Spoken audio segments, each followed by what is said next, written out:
presented by Santosh Premi Entertainment.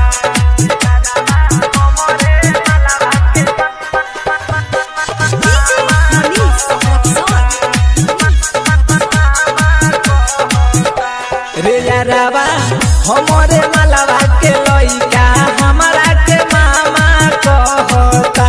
रे यारावा हमरे मलवा के लइका हमरा के मामा कहता।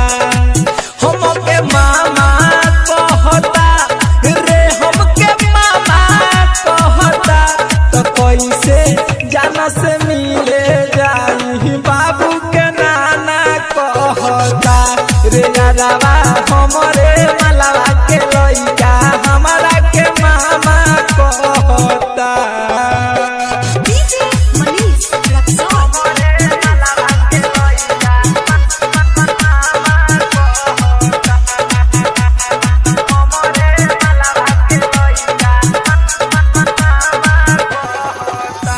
कि नइखे पाता बायो भी बच्चो पहाना एकरा माई के होई दीवाना। कि रे एकरा माई के होई दीवाना।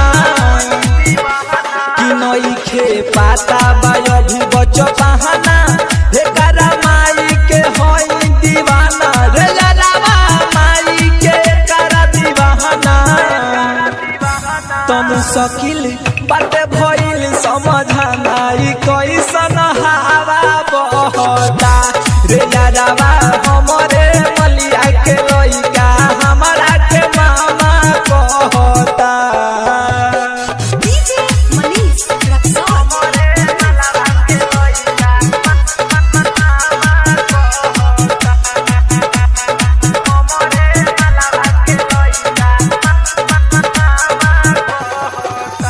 कि खुशी रही कही हमके पापा जब सुननी तो लागल धाका। रे यारावा रे लागल करे जाने धाका। कि रही खुशी की कही हमें पापा जब सुननी तो लागल धाका। रे यारावा रे लागल करे जावा में धाका।